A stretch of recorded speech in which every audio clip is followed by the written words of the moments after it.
This House now resumes its sitting.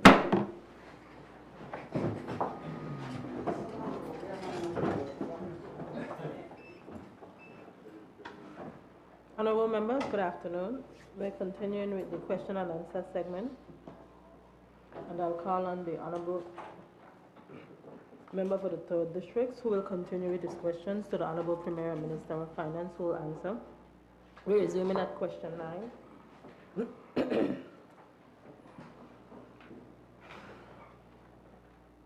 That's the one at the bottom of the page.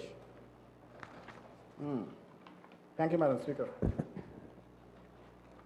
Madam Speaker, the Premier has said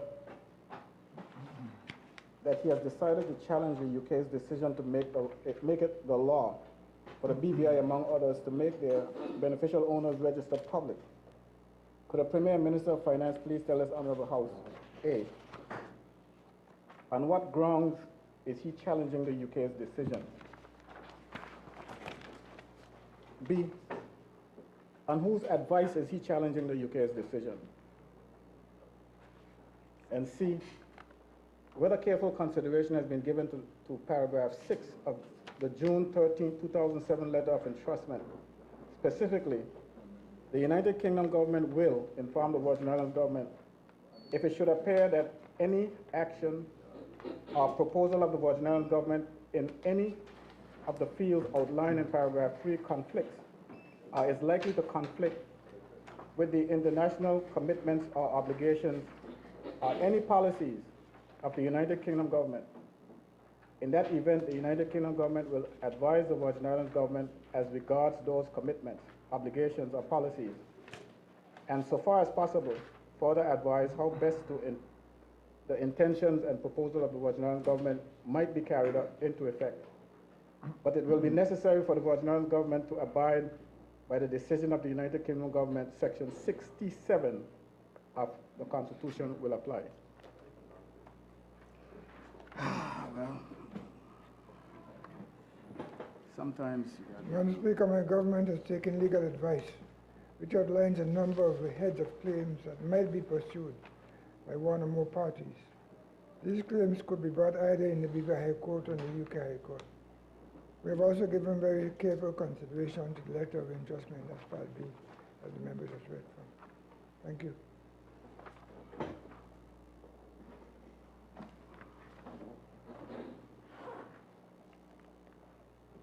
Madam Speaker, Section 67 of the Constitution, which says that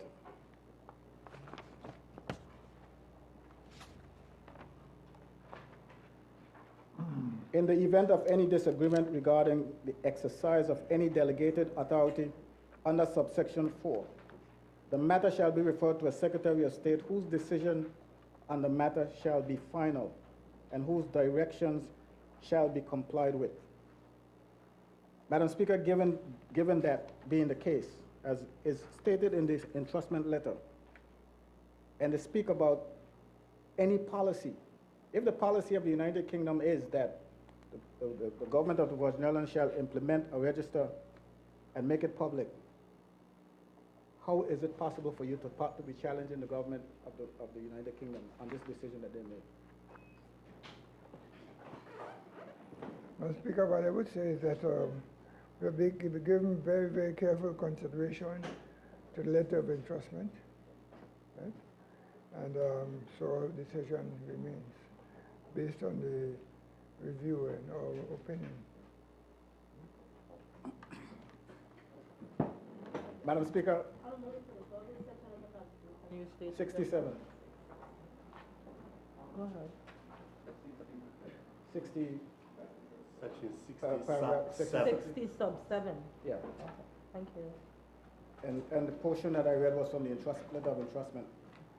Madam Speaker, it is clear to me, and anyone who's reading these documents, that when it comes to the area in question, I want to ask the Premier if he doesn't feel that he's going to end up in a position similar to the one he ended up with, going to the UK and coming back empty, based on this information here, misleading the public. No, I don't think so, Member for the third. I think we have an obligation to try to preserve the economy of the British Virgin Islands, and so we have to, and we've taken, as I said before, very careful consideration to the section of 60 subsection 7. Section 60 subsection, the one you just read, and we decide, and the decision stands for going forward.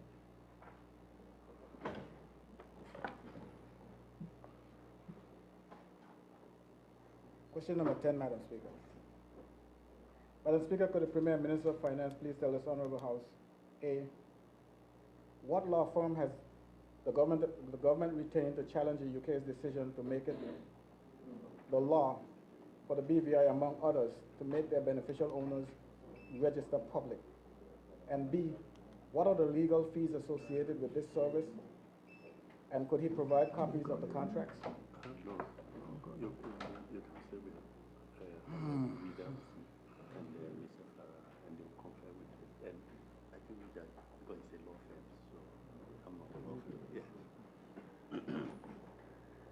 Madam Speaker, as announced on May 30 this year, my government has appointed Withers LLP and retained Professor Dan Sarushi, QC of Essex Court Chambers, and the University of Oxford as leading counsel, and eminent Virgin Islands constitutional lawyer, Mr. Jared Ferrara, QC. Madam Speaker, I am not in a position to answer the question about legal fees associated with the charge in this time. I didn't, Madam Speaker, I didn't hear that last part. I'm not in a position to answer the question about legal fees associated with the challenge at this time. Madam Speaker, I appreciate very much if the Premier could tell me what he means by he's not in a position to deal with that portion of the question. Does it, Premier? As I said earlier in answer to other questions, I do not want to say, repeat anything that may prejudice the conduct of this matter, and for that reason, I'm not able to answer the question on fees.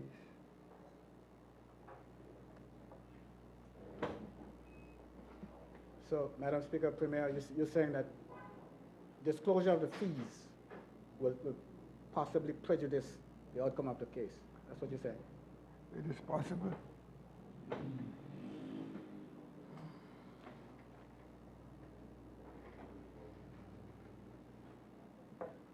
Can you give us a ballpark figure, Madam Speaker?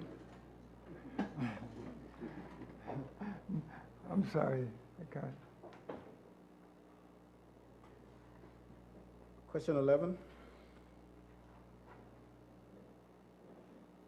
Madam Speaker, could the Premier Minister of Finance please tell this Honorable House, A, whether the Bank of Asia is owned or partially owned by the Chinese government?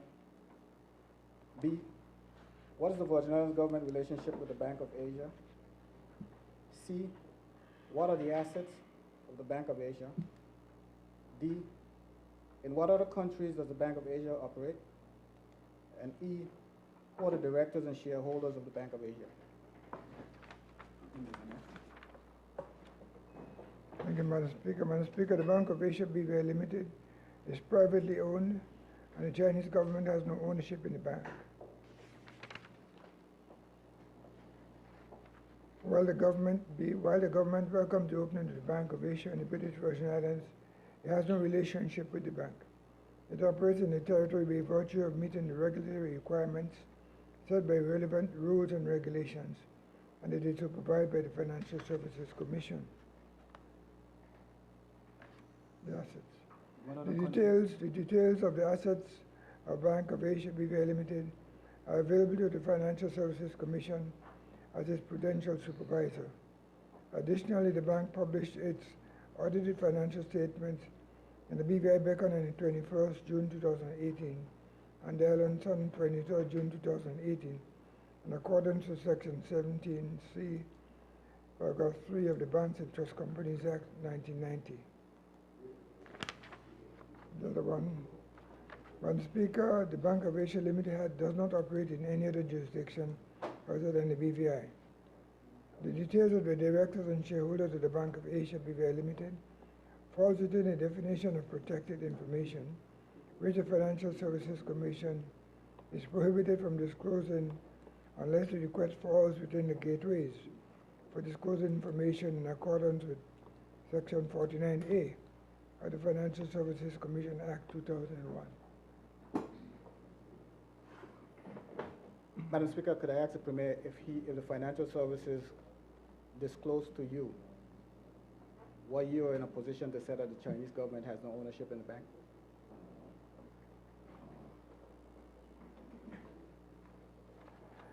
I have not asked them that.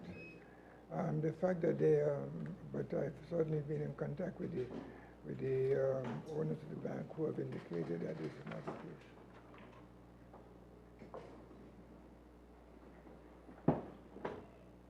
But you can't say for sure, Madam Speaker, that they're not part owners because you don't have that information.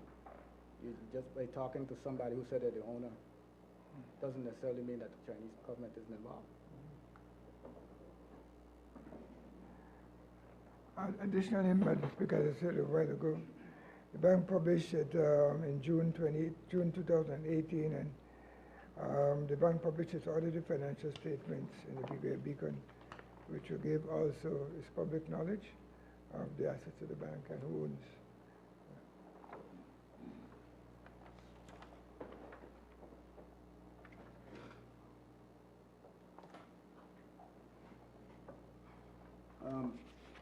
That would be all for the Premier, unless I could ask 5, 6, and 7 again, but.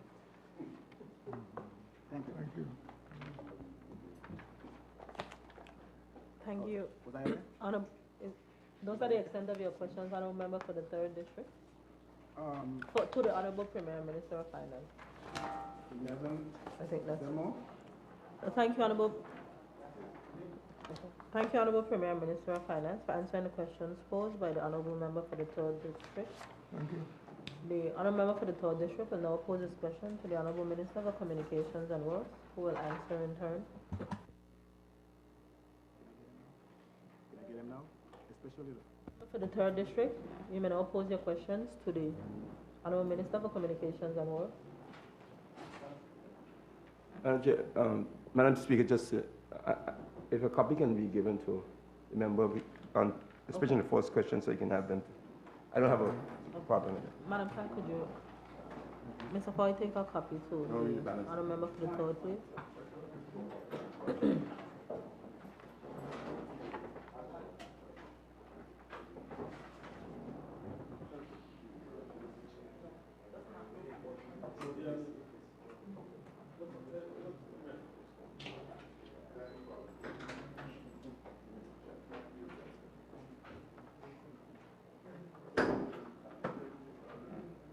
Madam Clerk, you have.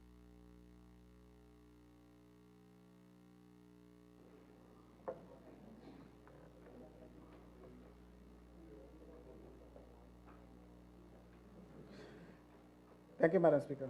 Can I go ahead?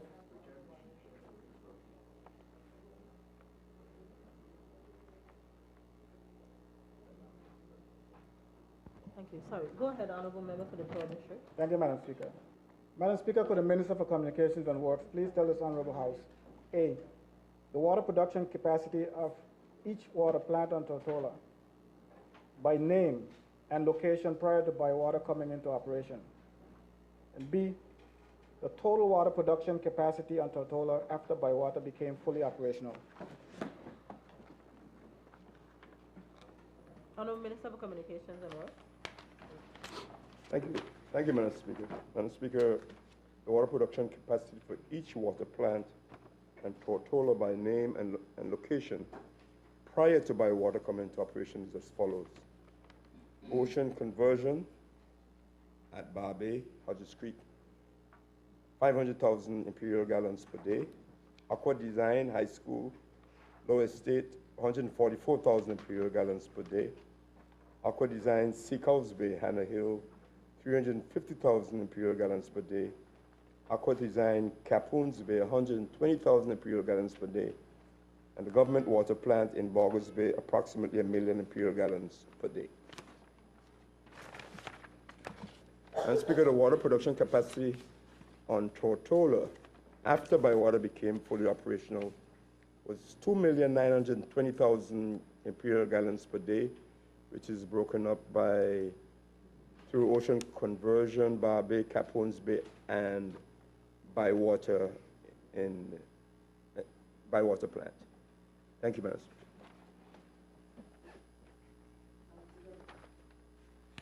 A rough calculation on my part, I think I'm coming up with about 2.2 million gallons. 2.2 million gallons prior to Bywater coming into being. And after it came into being, the number is 2.9 million. It went up, 700,000 gallons up. I am convinced, and I know better, that the Bargus Bay plant never produced 1 million gallons. Yeah, it was only It was up to 800,000 so yeah. gallons. But, Madam Speaker, so we have more water now than we had then, before Bywater came into being. You would admit to that. There's more water being produced now. We have the capacity to produce more water. So why is it that, if that's the case, we have less water being circulated? Except in the case of McNamara, where there's water 24/7, 365 days a year. Madam Speaker, just to correct the last part there, I am continuously harassed by the Minister of Health for Water in McNamara, which he claims he only got 6 months of supply out of 20 years. So he is also not being taken care of. But Madam Speaker, and I have to answer it, Madam Speaker, so allow me to that follow-up question, whether the member likes my answer or not. There's more water available, Madam Speaker. The decision by the same honourable member, Madam Speaker, to put the water plant to supply most of the country in the most eastern end of the island, to take it, to get it down to the most western part of the island, is what is causing water availability in that area not to be available at the moment. That is not to say, Madam Speaker, that as minister responsible for the water, we are not going to continue very hard making attempts to get water all through the territory, because that is important. The decision was made already, and the plant is there. But Madam Speaker, understand the logistics of this. And I want to make it clear, because the logistics of this is to take the 2.3 million gallons of water that's being supplied in Paraquita Bay, from Paraquita Bay up to Sabbath Hill, store it up there, take it from there in pipes all along the Ridge Road, go up to Chalwell, come down to, let me remember for the third, what the hill is they call it coming down? Treadfall. Go down to the Seacow plant, that is the reservoir, and then distribute it to Seacow Bay. Versus, Madam Speaker, what was there before, which was a system where each area of the island had a water plant and storage tanks. The eastern end had their water plant in Bar Bay, Madam Speaker. The central part of the island had their water plant in Bargus Bay, and the western part of the island had a water plant in Seacows Bay and one in Capones Bay. When that was the case, Madam Speaker, the Seacow Bay reservoir could have been filled on a daily basis right there from along the water edge where the plant was, up to Hannah Hill Reservoir, and then water could have been supplied 350,000 gallons on a daily basis to the people in that area. That decision was changed, Madam Speaker, and there is no more water plant in Seacow Bay. So we are now attempting, and through my answers you will see, to build various pump stations that can maneuver to get water up over the hill and across the mountain and down to the western end. Now, Madam Speaker, I'm not saying that that's impossible, and I am following the engineer's direction to try to make it happen. And this was probably the proposal that was put to the then minister, that it could happen. And I'm not saying it can't happen. But anything mechanical, anything that has that length of pipes to move water from one point to the next will have more problems than if it was just to move it from Seacobe Water Plant up to Hannah Hill. That is the problem, Madam Speaker. No, I'm not saying that we're not going to try to solve the problem. We are trying to do that. I just agreed on a contract that should have been agreed before and done before for over $80,000 to build a pump station in Long Trench. And then we're going to have to go up to Diamond Station and upgrade that station to be able to pump more water once we're receiving more from Long Trench, to take it across the hill to Chalwell, down to Treadfall, down to the Hannah Hill Station reservoir to be able to supply the eastern. Madam Speaker, I am as keen, I cannot say more than keen, more than the member, because I know he's representing his people. But I am as keen as he is to get water on a consistent basis to the people in the Seacobe and surrounding areas. I wish I could wave a magic wand tomorrow and make it happen. But it's difficult. It is difficult through the system that was created not by me, Madam Speaker, by the honorable member.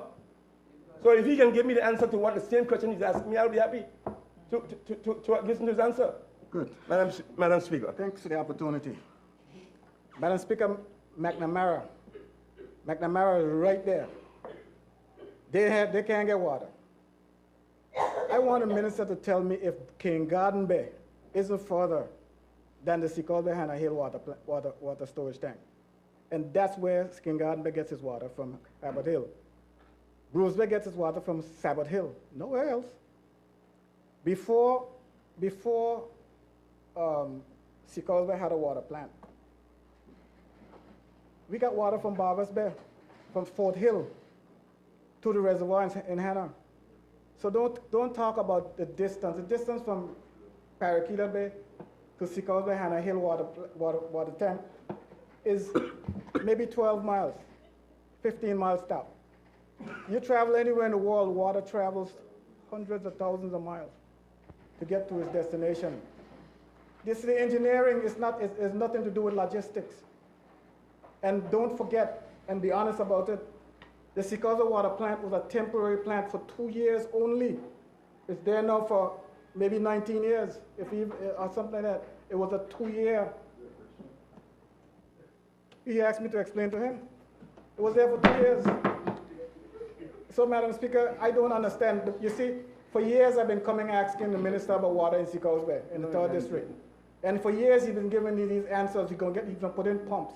He's going to this, he's going to that. Now he's come telling us about logistics. It seems to suggest that nothing is being done. And Madam Speaker, I could tell the minister, if he can't get it done, it will get done someday. So, honorable member for the third. Yes, Madam Chair. So that's it for question 1. Yes, Madam Speaker, that's it for question 1. Okay. So you can continue. Just blaming.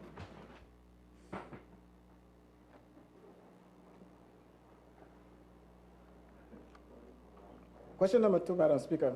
Could the Minister of Communication and Works please tell us, Honorable House, the whereabouts of the pumps he reported would be installed in the vicinity of Fancies and the racetrack over a year ago?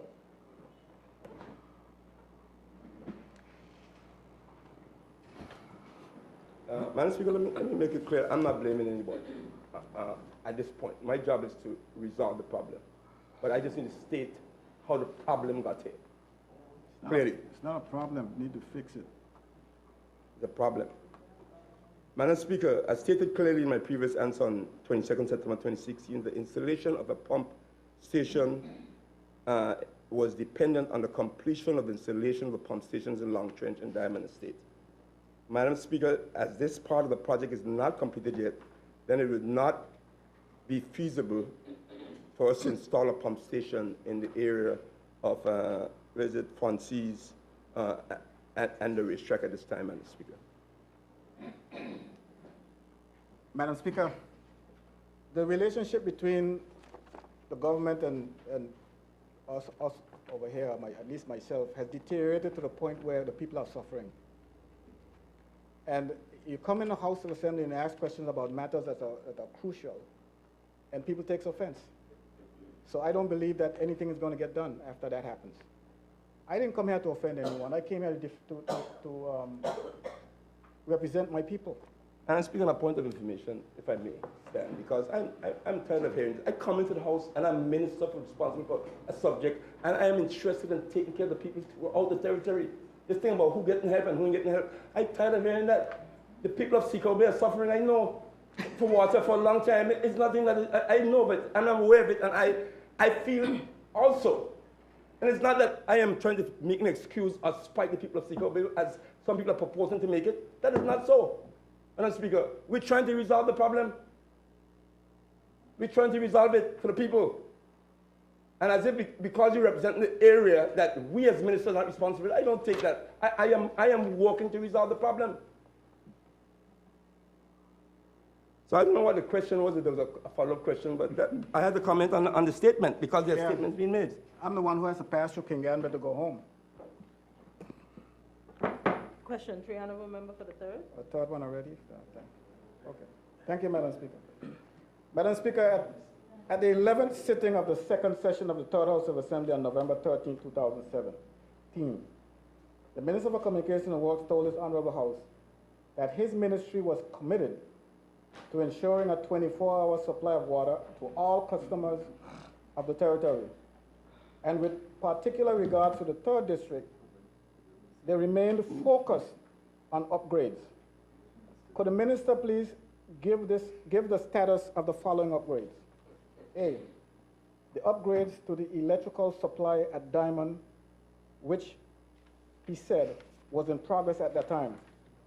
B, the installation of a pump station at Long Trench, which he said was in progress at that time. C, the pumps which he said were already purchased and for which a contract was already awarded for the construction of the pump house. And D, was the pump house constructed and who was the contractor? Madam Speaker, the upgrade to the electrical supply at Diamond is not completed, but it is pending action by the Electricity Corporation. It mainly requires a new transformer or a bigger transformer. That is something that we are working towards. B, the pumps have been procured and a revised contract for the construction of the pump house in Long Trench is about to be awarded. Madam Speaker, as stated above, the pumps have been purchased and are in stock at the Water and Sewage Department, and answer with number C, awaiting the completion of the pump house. And B, Madam Speaker, no, the pump house was not constructed. A contractor is to be named shortly, as I said earlier. Thank you, Madam Speaker. Madam Speaker, I want the Minister for Communication and Works to understand, well, my question I'm going to ask him, to understand that I've been there. He knows, he reads the files and he comes here periodically and castigate me for things I've done. I've been there. Minister, you cannot come here to the House of Assembly with answers people give you and relate them back. It got to be factual. You can't come here telling me in 2017, November, that you're going to do this and this is on the way, and then come today, which is, what's this, July what? July something, and it's not done. People out there in my community, they gravitate on every word you say. You said that you're going to produce water, you're going to have water for them, they expect it, and it's not being done. Somebody has to sit there and make sure that these things are executed, Madam Speaker. As you come, you start harassing me. Why somebody don't lock him up?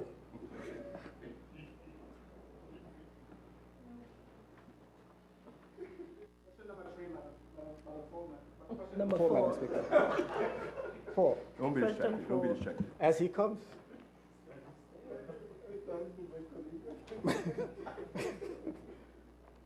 But, Madam Speaker, could the Minister for Communication and Works please tell this Honorable House how each of the upgrades indicated in question number 3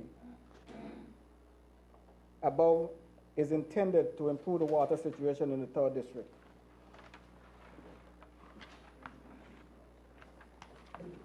Madam Speaker, the matter of water supply to the 3rd District continues to be a challenge, as we said earlier. The project mentioned in my previous answer is designed to ensure an increase in the amount of water that is projected to reach the district and hence distributed. The installation of the pump station at Long Trench and the upgrade to the Diamond Pump Station would allow for the doubling of the water flows reaching the Hannah Reservoir. The installation of a pump station at Albion and on Nibs Estate will assist with getting water from the lower areas to the higher elevations in the Seacoast Bay community. Madam Speaker, I want to ask the Minister of Communication and Works if it's within him to give a date as to when these things are going to be completed. These upgrades that are being spoken of since November 2017. I know he can, Madam Speaker, he can. It's within his purview to give a date as to when these things are going to be done, because it simply means issuing a directive to his people. And if they don't have the capacity, you bring people in to do it. Out of 1,710 people that we brought in, I'm sure somebody in there is an expert. Give a date, Madam Speaker. You could do it. Madam Speaker, I would not venture to do that. You're the action man. I would say that, yes, it is an urgent matter, and we will continue to treat it that way. And in our recent discussions about this matter, we continue to consider it to be a matter of urgency, and in order to get water on a consistent basis to the people in the area, Madam Speaker. So we will continue to work at that, and hoping that once we do these things, it can happen and happen as quickly as possible. Thank you.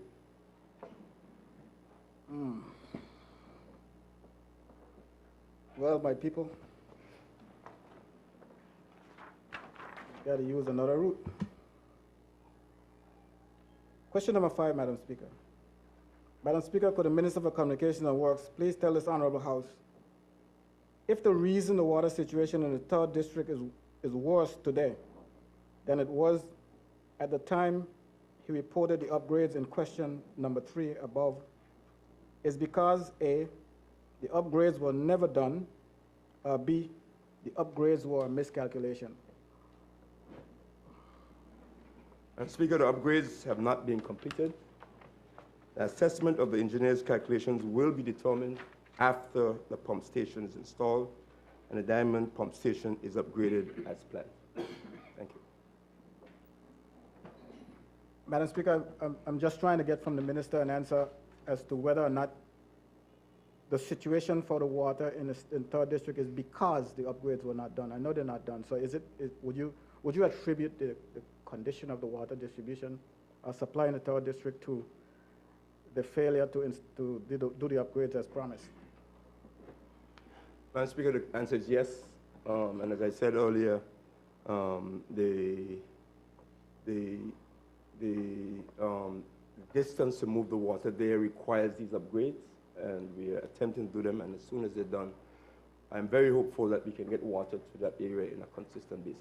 Thank you. Thank you, Madam Speaker.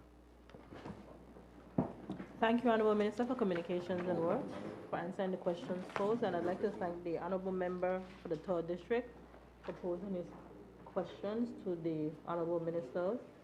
This brings us to the end of the question and answer segment. Honourable members, we're going to take a recess, and when we return, we'll continue with the next item on the order of the day.